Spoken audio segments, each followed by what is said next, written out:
Olá, boa noite a todos. Hoje é sexta-feira, dia 10 de junho de 2022. Estamos dando início a mais um programa Condomínio Sustentável, né? E essa aqui, na verdade, hoje é um programa especial, né? Estamos comemorando, né? Chegando ao final da Semana do Meio Ambiente, né? Dia 5 de junho é o Dia Mundial do Meio Ambiente. Infelizmente, sem grandes motivos para comemorar, né? Mas continuamos na luta, cumprindo a nossa missão, fazendo a nossa parte, né? Para então trabalhar por um mundo melhor, uma sociedade mais justa, mais sustentável e preservar realmente as oportunidades das próximas gerações, né? Enfim, hoje estamos recebendo aqui no nosso estúdios o Emílio Garran, o Emílio que é engenheiro agrônomo, né? E ele é diretor da empresa Azaço, uma empresa aí que tem uma solução muito legal pro nosso mercado, uma empresa brasileira, com uma tecnologia aí hoje que tem uma patente mundial e que é uma solução muito legal, né? Para os condomínios, né? Para a questão aí da capina, né? Que deve ser feita aí, principalmente nos condomínios aí horizontais, né? Nos verticais também, mas principalmente nos condomínios horizontais, que tem áreas verdes bastante extensas, né? E que precisam de uma manutenção aí bastante recorrente, tá bom?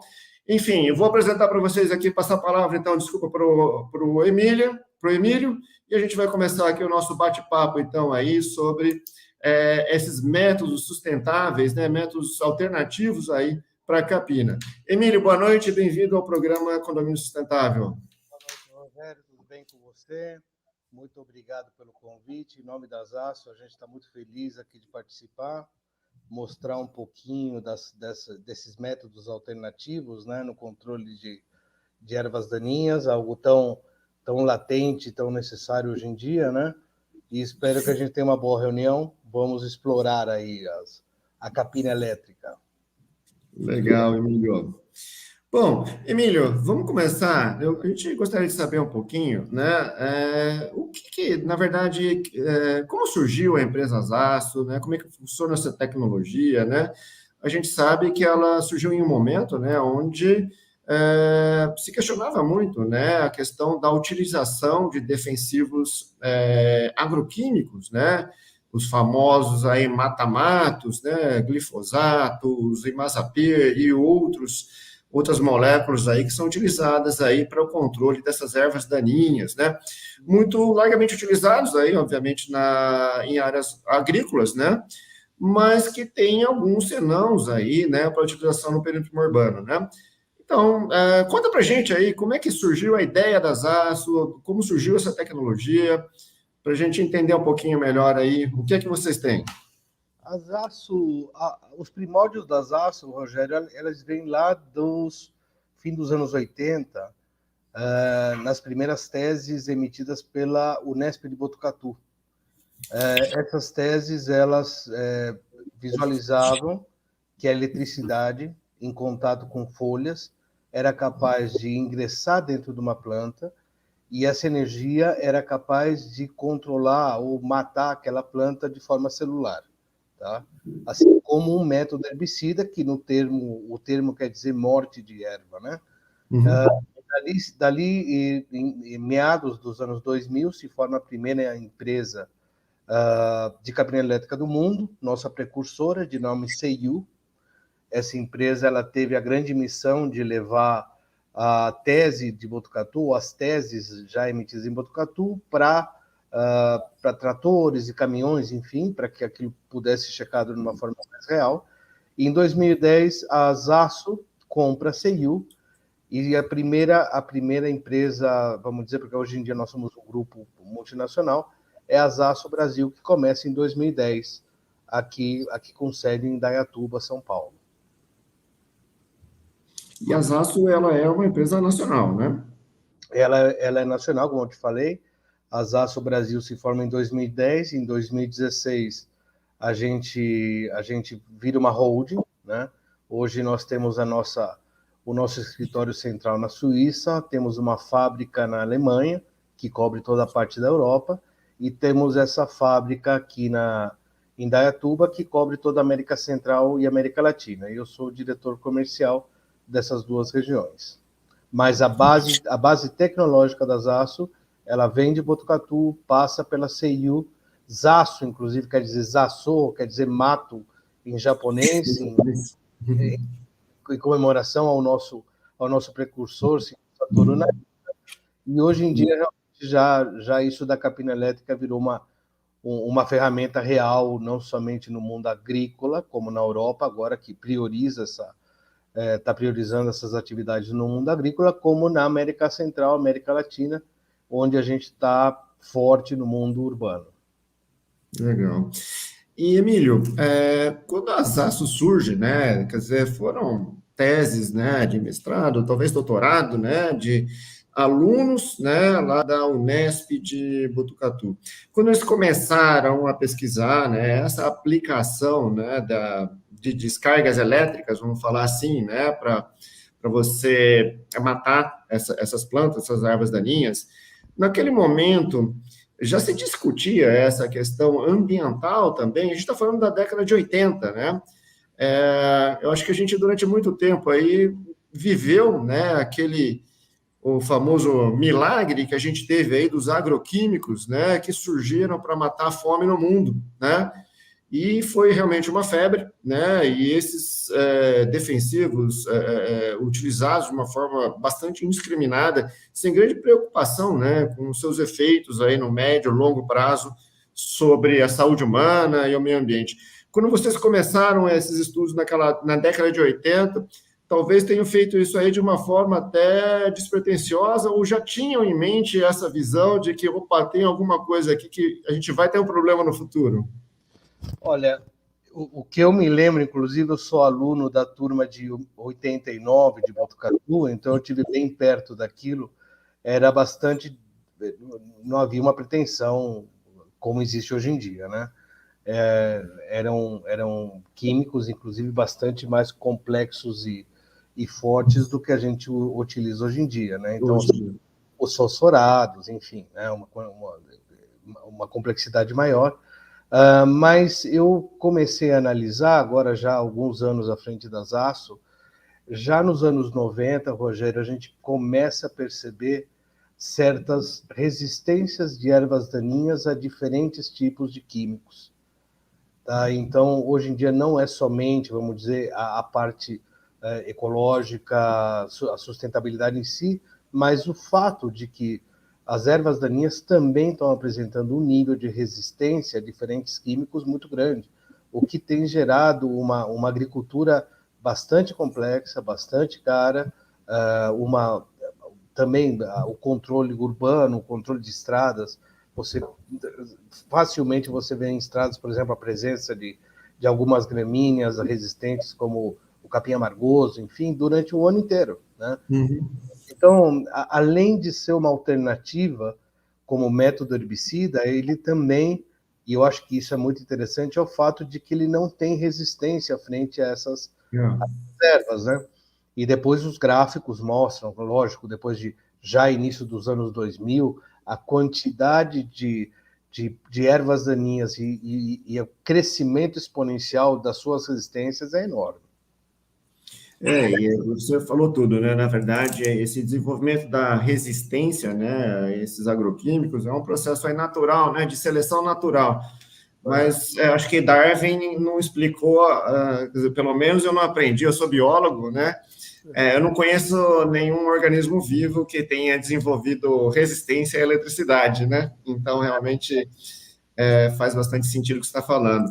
E lembrando, né, a própria questão da sustentabilidade também é um tripé, né, um viés, o econômico, o social e ambiental. E nesse aspecto econômico, a gente percebe que existem muitos interesses envolvidos, né, pela indústria agroquímica, né, na produção, então, desses defensivos.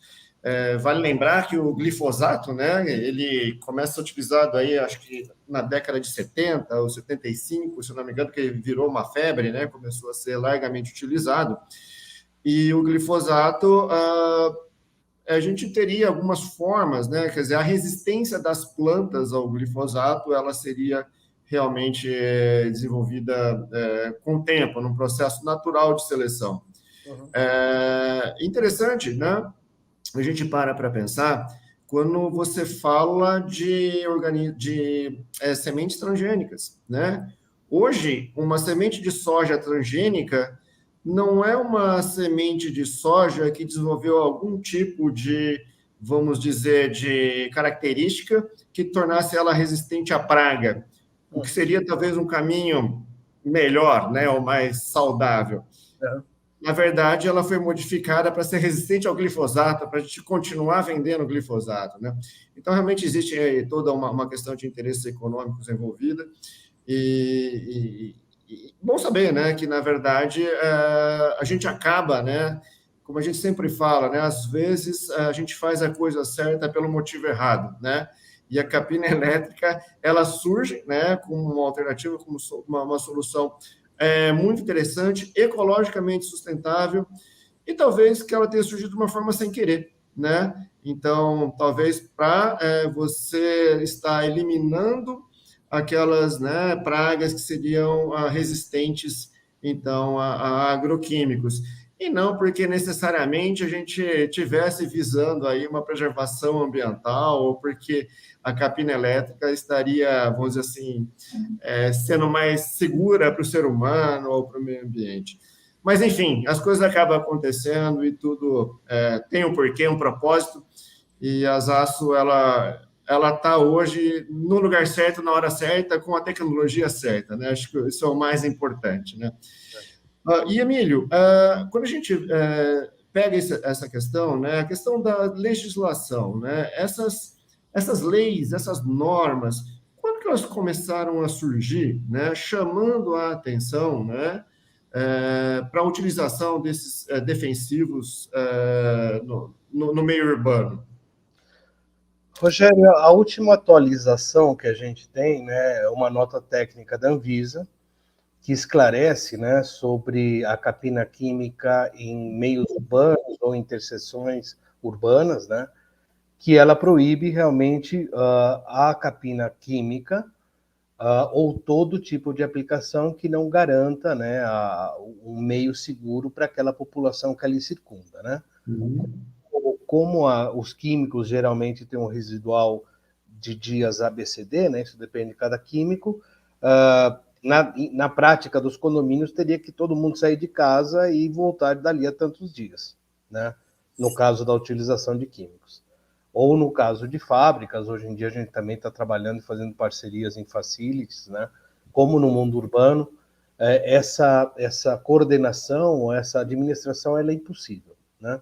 Razão pela qual aí onde entra a capina elétrica de uma forma bem bacana, lembrando sempre que a capina elétrica ela também mata pela raiz, então o efeito herbicida dela é exatamente o mesmo, se não melhor do que o químico, porque ela não depende de tantas intempéries como a chuva, pode chover daqui a um minuto ou depois, enfim, ela não depende tanto disso em relação aos seus resultados, e ela não é residual, ela não deixa nenhum tipo de resíduo no solo, na água ou no ar, vamos dizer, em relação à população que ali circunda. Então, ela tem sido bem quista, bem adotada hoje aqui no Brasil, desde Manaus até Bagé, vamos dizer, em diferentes cidades, como uma alternativa real, tão boa, vamos dizer, agronomicamente falando, em termos de controle de daninhas, tão boa quanto os químicos, né? Eu, como agrônomo, eu tenho que falar para você assim, os químicos, eles nos ajudaram muito, agronomicamente falando, para produções, né? E nos ajudam hoje em dia. A Zaso, ela é uma alternativa nisso, e muito possivelmente ela venha a ter mais importância a cada dia mais. Mas, assim, dentro do Brasil, essa normativa vigente, essa normativa que está sendo utilizada, que é a proibição em meios urbanos, nos quais se somam também condomínios e facilities. Isso eu tenho percebido durante, principalmente esse ano, final do ano passado, início desse ano, onde empresas de facilities, grandes grupos de facilities, inclusive, têm feito análises internas junto aos seus advogados e coisa e tal, na qual os advogados, ou seu corpo jurídico, ou sua empresa institucionalmente, já não vão ou vão diminuir muito as aplicações de químicos em certas situações que se aplicavam até há 12 meses atrás. E essa legislação, na verdade, que ela acaba vedando a utilização desses defensivos agroquímicos no perímetro urbano, ela é uma legislação federal. Ela é federal, foi publicada, é uma nota técnica assinada pela Anvisa, né, a tão famosa Anvisa. Qual foi o ano de publicação? 2016, e a nota técnica se chama 04/2016. Legal. E, Emílio, esses dias aqui eu estava conversando com uma empresa, né, uma empresa de prestação de serviços, né, que ela faz trabalhos aí de zeladoria, de manutenção de áreas verdes em condomínios, né, e eu fui surpreendido, né, na verdade, né, a pessoa que eu estava conversando, ela comentou, ela fez o seguinte comentário: nossa, Rogério, não sei se você ficou sabendo, mas você viu como aumentou o preço do glifosato? Eu falei, como assim?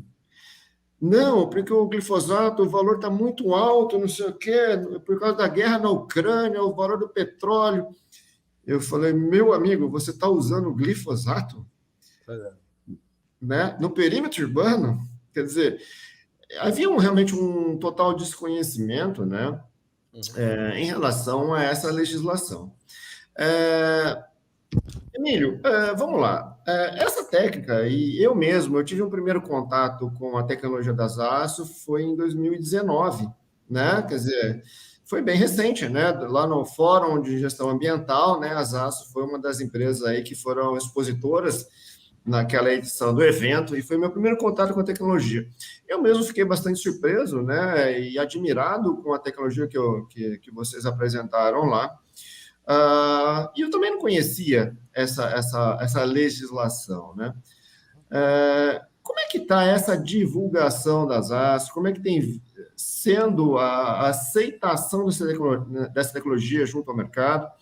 E eu gostaria de saber se você tem algum histórico, né? Você tem algum case onde você tenha ficado sabendo de alguma empresa que estivesse utilizando, né, esses defensivos em perímetro urbano e acabou tendo algum tipo de sanção ou multa por causa disso. Rogério, assim, sim, há um desconhecimento bastante grande em relação a essa normativa atual, né? Inclusive, eu percebo isso porque nós recebemos muitas informações de certas prefeituras que tentam ou solicitam ao Ministério Público exceções para que possam utilizar, por razões ABCD, químicos, e o Ministério Público ele tem sido bastante duro seguindo essa normativa atual. Tá? Então, razão pela qual a gente, das aço, a gente tem sido uma alternativa, porque nós somos a única tecnologia que, em termos vulgares, mata o mato pela raiz, como um herbicida o faz. Tá? Isso faz com que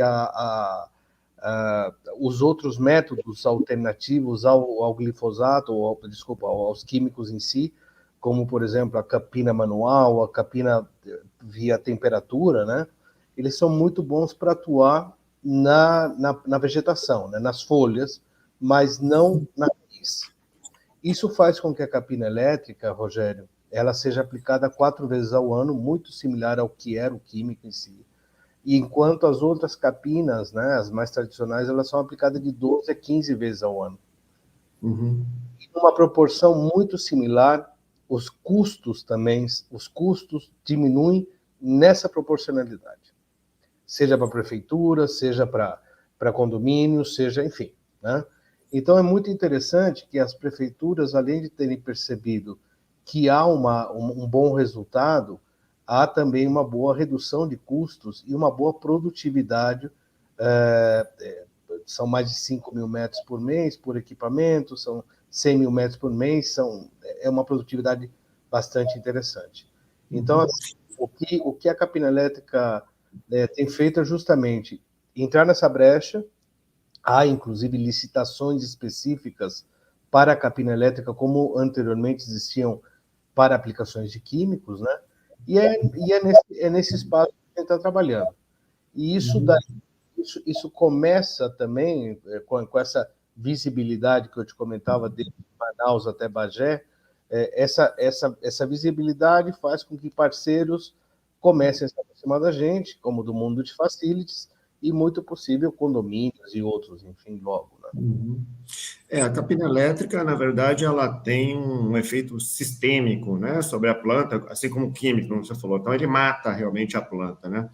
E essa capina realmente mecânica, né, ou manual, que a gente fala, realmente seria como você aparar o cabelo, né? Você não matou o cabelo pela raiz, então ele vai continuar crescendo, né?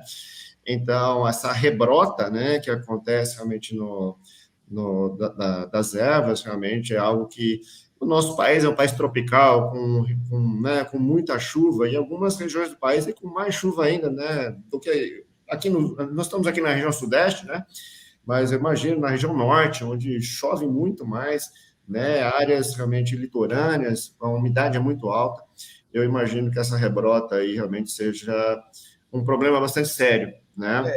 E tudo que ele gera, né, essa rebrota, essas plantas, né, quanto a danos ao asfalto, danos a calçada de sarjeta, danos como se chama, bueiros e toda essa parte de alagamentos que a gente tem, que faz parte também, né, do mesmo. Então, a capina elétrica ela tem esse intuito realmente de ter uma qualidade tão boa sem intoxicar ou sem ter algum tipo de relação negativa com os bichinhos do solo, os micro-organismos do solo, que também é importantíssimo, a não relação positiva, negativa com esses bichinhos que habitam o solo, né?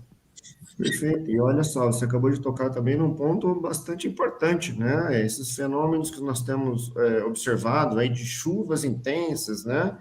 Onde você tem realmente alagamentos, muitas vezes em áreas, por problemas de escoamento superficial da água de chuva, né? Que pode ser causado, muitas vezes, realmente por essas plantas, né? Por esse mato que acaba crescendo aí nas guias de sarjeta e acabam, muitas vezes, obstruindo bueiros e tudo mais, né? Realmente, essa questão ambiental é uma questão aí bastante holística, né, transversal, e uma coisa acaba realmente influenciando em outra, em situações que muitas vezes a gente nem imaginaria que haveria uma relação entre essas coisas. Muito bom. E, Emílio, em relação a valores, né? Hoje a gente sabe, né? A tecnologia das astros é uma tecnologia nova, inovadora, e tudo que é novo e que surge, normalmente acaba surgindo com um valor mais alto, aparentemente, né? Porque, como você mencionou, se a gente joga isso numa planilha, né? Comparando 12 a 15 capinas mecânicas, né? Por ano contra 4, eu acho que a gente tem aí algum comparativo nesse sentido? Vocês já fizeram esses estudos? Como que isso funciona? Já, Rogério, assim, nos nossos cálculos, a capina elétrica, ela, num tratamento anual, são pelo menos 4 vezes mais barato que a capina tradicional, tá? O rendimento dela são de 5.000 a 7.000 metros por dia, ou seja, de 100.000 a 150.000 metros por equipamento, e a durabilidade do tratamento vai de 70 a 90 dias, ou seja, a segunda capina só daqui a 70 a 90 dias. Então, há pouco movimento de solo, há pouco movimento de pessoas, enfim, né? Então, há menos risco de pedrinhas que caem para lá e para lá, enfim, há uma série de vantagens em relação a isso, mas principalmente os custos e o não problema com químicos, né? Eu, por exemplo, vivo num condomínio que tem uns revolvinhos aqui matando mato, né? E como disse uma pessoa que acabou de mandar uma mensagem, que é legal saber sobre a legislação, porque dessa forma a gente pode cobrar, né? E essa legislação, para a pessoa que escreveu, não é só no âmbito da cidade em si, das suas ruas, né? Nós dos condomínios também fazemos parte do mundo urbano, nós dos condomínios, ou nós cidadãos também, fazemos parte do mundo de rodovias, onde você vê um cara com uma mochilinha ali atrás, e se ele está jogando uma aguinha ali santa, aquilo também é denunciável, né? Então, são vários âmbitos intersecção do meio urbano, que a regra é o que dita a regra, né? Fantástico. E conforme você vai falando, a gente vai lembrando aí das situações, né, as vantagens, a pedrinha que voa, né, que você acabou de comentar, né? Quem não, né? Quem nunca, né, teve uma questãozinha dessa? Eu já ouviu alguma história, né, de alguém roçando um terreno e uma pedrinha que voa em um para-brisa de um carro e causou um grande problema, né?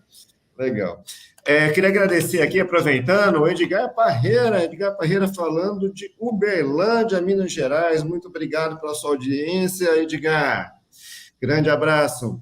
E o Alexandre Querubim Camargo, nosso também aí, nosso assíduo aí, né, ouvinte aí do nosso programa, sempre participando, com perguntas aí bastante inteligentes. Obrigado aí, Alexandre, pela sua participação. A Juliana Gomes, né, de Americana. Enfim, obrigado aí pela participação de vocês, pessoal. Mas continuando aqui, Emílio, e aí quando a gente começa a falar de eletricidade? Bom, muita gente não troca nem lâmpada em casa por medo de tomar choque, né? E aí, uma cabine elétrica, afinal de contas, né? Essa descarga elétrica, ela é muito perigosa para as pessoas. Como que funcionaria isso aí? Ela é perigosa. Ela é perigosa, ela em casos extremos, vamos dizer, que a pessoa venha colocar o dedo ali, ela vai tomar um choque, por mais que seja repulsivo, parecido com uma cerca elétrica, ela é assustadora. A razão pela qual a Zaço ela tem um modelo de negócios, Rogério, de parcerias em diferentes locais do Brasil. Ou seja, as pessoas que a Zaço em si ela não opera, vamos dizer, ela não opera, quer dizer, não presta serviços diretamente, mas tem parceiros distribuídos pelo Brasil que surtem ou que nos ajudam a fazer esse tipo de aplicação e baixa essas demandas. E esse pessoal ele é treinado, né, certificado pela Zaço, para evitar qualquer tipo de problema, principalmente de segurança, mas também para que tenha bons resultados. A Zaço, em 2016, por aí, ou 2015, tinha um outro modelo de negócio. Esse modelo de negócio falava de uma venda aberta, seja para prefeituras ou para o mundo privado, enfim. Isso nos gerava uma certa insegurança e principalmente maus resultados. E muitas vezes com bandeiras políticas, onde mudava o prefeito, aquilo virava uma sucata, né? Então, hoje em dia, o fato da gente ter esses parceiros faz com que a Zaço se sinta segura e saiba que os resultados são aqueles que a gente deseja em campo. E no caso de equipamentos específicos, de linhas específicas que a gente vai comercializar num breve espaço de tempo, inclusive para condomínios, daqui a pouco a gente pode dar uma olhada, a entrega técnica e a certificação também do usuário em relação a esses equipamentos. Perfeito. Eu acho que da mesma forma, né, que quando você opera um equipamento das Aço, se eu tivesse uma situação, imagine uma detetizadora ou uma empresa que está fazendo uma aplicação de um produto químico. Ela está manipulando realmente aí, né, enfim, praguicidas, produtos aí que realmente representam risco à saúde.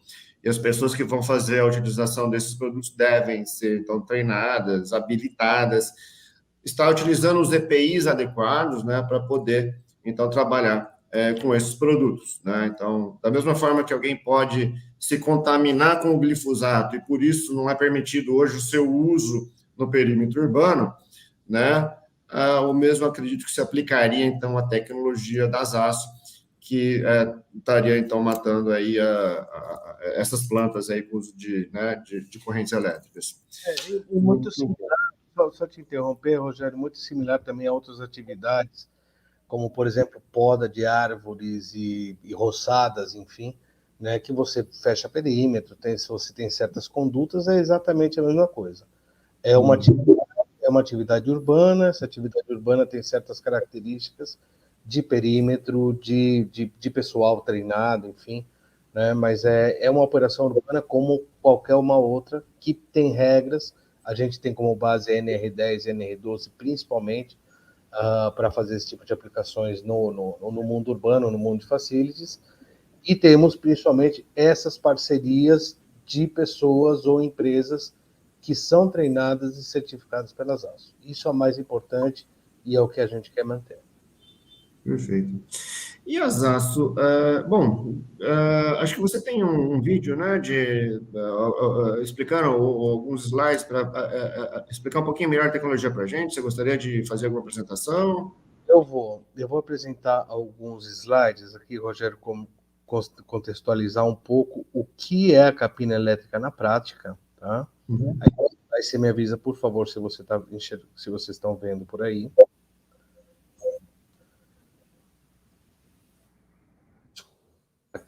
Vamos lá. Então, a capina... Consegue enxergar? Estamos vendo o slide. Uhum. Então, a base da tecnologia qual é? Nós temos aqui, por exemplo, montado em cima de trator, uma caixa de energia. Essa caixa de energia é onde você produz a alta potência. Essa caixa ela é conectada na tomada de força dos tratores. A tomada de força ela tem uma energia cinética, né? Uma energia física, né? Mecânica. Essa energia mecânica se transforma em elétrica nessa caixa. Nessa caixa, essa pequena energia é amplificada, tá? Ela vira alta potência. Essa energia é enviada para essas paletas dianteiras, nos quais essa paleta da frente ela é de polo positivo, essa traseira é de polo negativo. Então, por atração, entre elas está a energia, o veneno elétrico, entre aspas. A paleta positiva, ou eletrodo positivo, quando toca uma folha, ele começa a injetar essa energia, e essa energia, como mostrou a Unesp lá atrás, ela é capaz de ir matando a planta, desde a folha até a raiz, estourando as células dela e fazendo o fechamento aqui no negativo. Tá?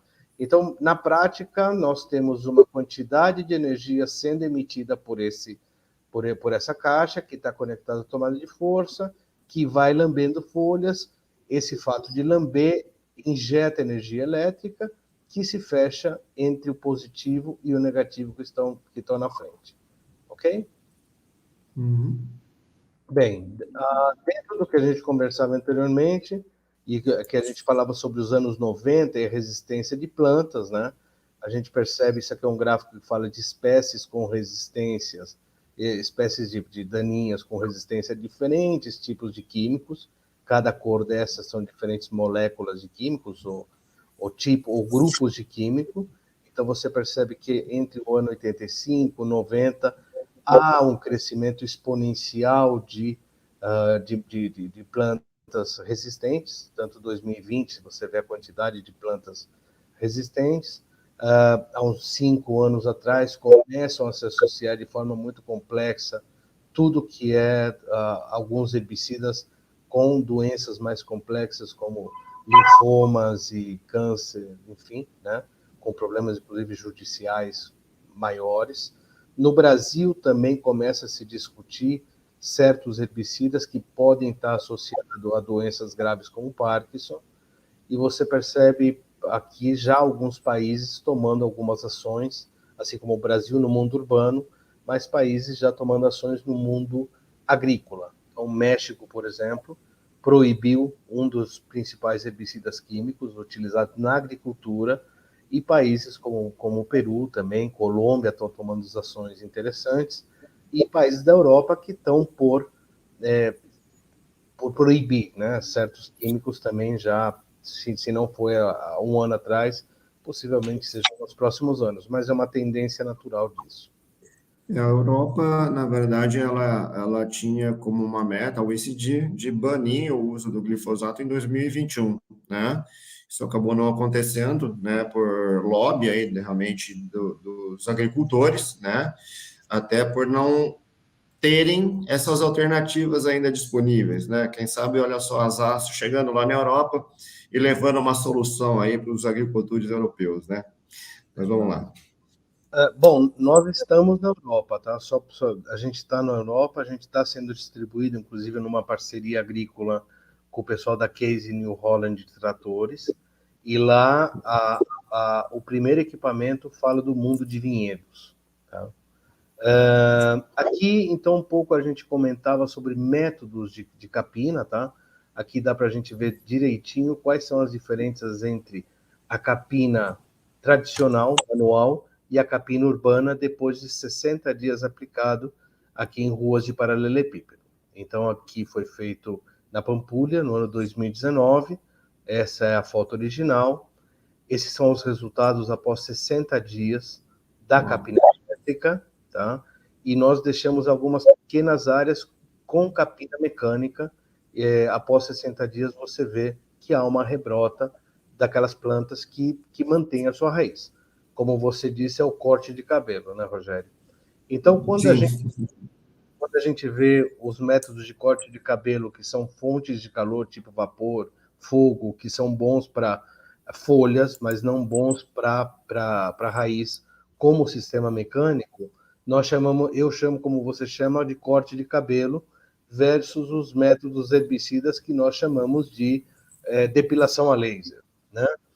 O fato do herbicida químico não ser autorizado,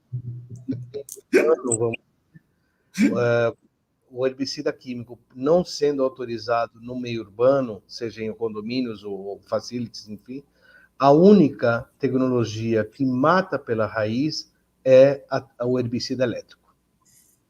Tá? O que é muito interessante do herbicida, inclusive comparado com o herbicida químico? O herbicida elétrico, ele toca aquela planta e ele já mata aquela planta, naquele mesmo microsegundo. O herbicida elétrico tem mínimas restrições em relação a que vai chover daqui 1 minuto ou parou de chover há 5 minutos atrás. É diferente do herbicida, que tem problemas quanto à perda de efetividade por chuva, por vento. O herbicida elétrico não tem esse tipo de restrição. Então, os nossos resultados, eles tendem a ser mais homogêneos e da mesma forma que a capina química, a nossa durabilidade entre tratamentos vai de 70 a 100 dias, dependendo do local dentro do Brasil, né? O norte, o sul, o leste, o oeste. Somente, então, aqui, já falando sobre a nota técnica da Anvisa, que eu citei agora há pouco, a 04 de 2016, ela reitera que é proibida a capina química em ambientes urbanos de livre circulação, em que não há meios de assegurar o adequado isolamento, ou seja, onde não é possível aplicar medidas que garantam condições ideais de segurança da população que reside ou circula nesse meio. Essa é a legislação vigente que esclarece sobre capina química em ambientes urbanos, interseção com outros ambientes. Sobre o meio ambiente, aqui só resumindo, tanto em insetos, já estudos bastante complexos e grandes feitos durante vários anos, não há uma interferência positiva ou negativa no mundo de populações de insetos de solo, assim como também não há uma evidência de uma diminuição da atividade microbiana do solo em função da capina por choque elétrico. Como eu falava, então, a capina elétrica, em termos de segurança, a gente se baseia principalmente na RN10 e NR12, que fala da segurança em instalações e serviços de eletricidade e na segurança no trabalho em máquinas e equipamentos. Só que essa normativa se abre em outras normativas, enfim, que nos garantem a segurança através desses parceiros do Brasil. Como eu falava aqui, isso são valores de 2019, a nossa produtividade é de 100 mil metros por mês, por equipamento, são 4 a 5 capinas, e por agente são 2 mil metros, são 12 a 15 vezes por ano. O custo da capina convencional a cada 90 dias é de aproximadamente R$ 4,50, R$ 5, ou seja, por ano, algo que borda os R$ 18 a R$ 20 por metro quadrado, enquanto a capina elétrica, R$ 1,50, R$ 1,70 hoje em dia, mais ou menos, por metro quadrado, com duração de 90 dias, ou seja, R$ 6 por ano. Então, Na convencional, que se gasta de 17 a 20 reais por ano, na capina elétrica você vai gastar aproximadamente R$ 6, valores hoje em dia, inclusive, de licitação. Tá? Então, essa é a parte conceitual, Rogério. Muito bom, muito bom. E interessante que a conta fecha, né, o Emílio? E quando a gente fala de sustentabilidade é o que o nosso famoso, né, o triplo bottom line, né, que é o ambiental, social e econômico. Na verdade, a solução das aço, ela fecha direitinho o aspecto econômico, né? Estamos salvando dinheiro além de tudo, né? E hoje, né, para os nossos colegas aí de condomínios, isso soa muito bem aos ouvidos, né? Eu acho que a melhor forma hoje, né, de você vender um produto para um administrador de condomínio ou para um síndico é você provar para ele que ele vai ter uma redução de custos com a adoção de uma nova tecnologia, né? Seja economia de água, seja diminuir a conta de energia através da adoção de painéis fotovoltaicos, seja através de uma cabina elétrica em substituição aos métodos tradicionais, né? Lembrando que, nesse caso, não estamos falando nem da cabina química, estamos falando da mecânica manual, né? Uma vez que a cabina química ela é terminantemente proibida, né, por legislação em ambientes urbanos. Mas tem uma ressalva aí, né, Emílio? Eu estava observando, eu estava lendo essa legislação esses dias aqui, e inclusive algumas prefeituras têm algumas determinações, né, municipais que abrem algumas exceções. Mas eu acredito que elas não chegam a contrapor uma legislação federal, porque elas nem poderiam fazer isso, né? Quais são as situações onde você ainda poderia utilizar essa capina química, o Emílio? Eu entendo que existem certas estradas internas rurais, Rogério, que tem a permissão de, né, por ser um meio mais agrícola e que não há uma população ali, né, residente. Mas no meio urbano, e repito para você, nós temos muitas aproximações de prefeituras pelo fato que o Ministério Público tem sido muito criterioso em não conceder autorizações em relação à capina química em ambiente urbano. Isso de 2019, principalmente para cá, isso tem sido cada dia mais criterioso. Legal. Bom, e Emílio, a gente já comentou aqui, né, ao longo do programa, um pouco mais no início, mas no modelo de negócio hoje das Aço, então, para a gente ter acesso a essa tecnologia hoje, eu não posso comprar um equipamento das Aço para usar para essa capina elétrica do meu condomínio. Ou existem equipamentos portáteis das Aço para isso, que eu poderia receber, comprar o equipamento, receber o treinamento para utilizá-lo, por exemplo, num condomínio que tem uma área menor? Eu posso mostrar os vídeos dos equipamentos? Claro. Então, vamos começar pelos equipamentos mais utilizados no mundo urbano. Esses são baixo parceria, porque esses realmente eles são danadinhos. Vocês estão com ele na tela, né? Sim. Então, essa é uma linha urbana de alta produtividade, utilizada em cidades, tá? Aqui vocês podem ver que eles são compostos através de tratores. Aqui ele está fazendo calçado de sarjeta, você consegue ver a paleta positiva e negativa, né? Lambendo folhas, né? E os resultados ali da capina após poucos dias depois. As nossas principais aplicações na cidade são calçada, sarjeta, ruas de paralelepípedo, tá? Esses são equipamentos que são utilizados exclusivamente por nossos operadores. Esses operadores eles têm a sua região de atuação.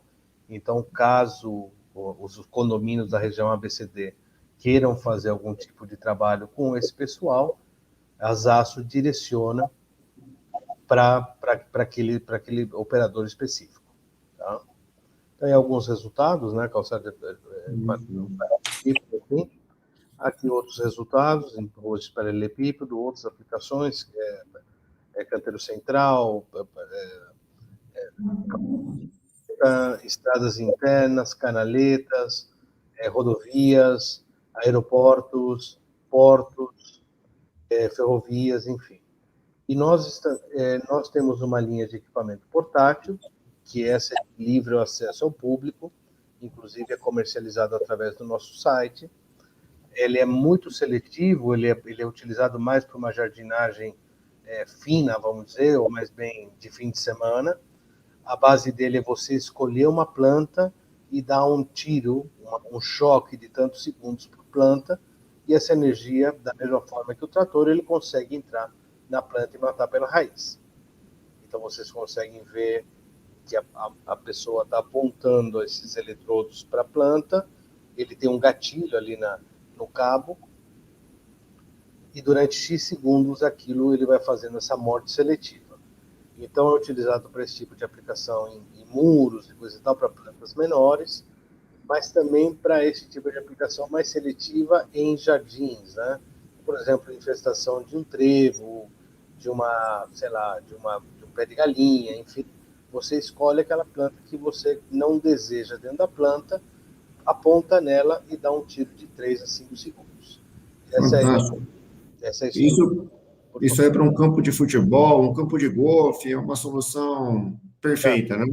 Exato. Então, aqui, em campo de golfe, campo de futebol, ou mesmo no gramado de fim de semana, Rogério, ele é muito, além de ser meio terapêutico, ele é muito efetivo para você não estourar, vamos dizer, o teu gramado bonito por uma, duas ou três tipos de contaminantes lá, né?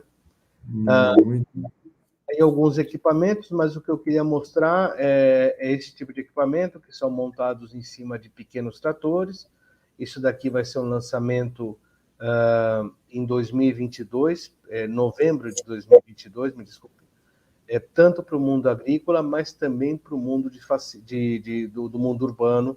E eu acredito que essa seja uma boa ferramenta para o mundo de condomínios. Tá? Aqui a gente consegue ver no filme algumas aplicações, são equipamentos menores, tem uma produtividade menor, mas eles são bastante flexíveis para trabalhar em calçada, sarjeta, como se chama ciclovias, enfim. Né? Então, esse é um equipamento que, se você percebe, ele é todo montado separado do trator, então o acoplamento é simples. Essas tobatas ou esses microtratores são bastante mais leves, o que possibilita que eles subam em cima de praças. Muito bom. Né? Então aqui, por exemplo, aqui tem algumas aplicações de facilities, em ciclovias, né? Em acabamentos urbanos, ou seja, trabalhar mais perto de muros, o que os tratores têm uma certa dificuldade, né? Então o trator tem uma produtividade e esses caras, essa linha que chama Hayden, ela tem como objetivo o acabamento, né? Como eu falo para você, essa linha sim vai poder ser adquirida pelo público e ela vai estar sendo lançada em outubro, novembro de 2022. Genial, muito bom. Só um detalhe, inclusive essa linha, semana passada eu soube que vai ter financiamento via BNDES, Finame. Ok? Muito bom, parabéns aí pelas soluções, pela tecnologia. E eu estava lembrando também aqui, né? Você mostrou uma situação ali onde você tem aqueles blocos, né, entrelaçados ou entretravados, que a gente fala. Muitos municípios têm uma legislação municipal onde que você tem que ter, obrigatoriamente, um determinado espaço de área drenante, né, dentro do seu condomínio, né, enfim. Eu mesmo tive uma situação, eu fiz uma implantação de uma empresa no condomínio Alphaville, aqui em Campinas, E eu tive essa situação, né? Eu tive que, na verdade, adotar uma solução onde eu tinha esse piso drenante, eu precisei fazer realmente algumas canaletas, né? Enfim, para permitir a infiltração da água, né? No solo.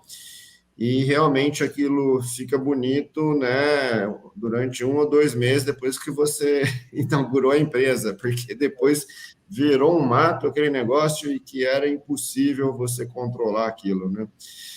Mas muito bom, excelente as soluções aí apresentadas. A gente tenta adequar o máximo. Onde tiver mato é onde a gente quer ter equipamentos com boa configuração mecânica, entende, Rogério?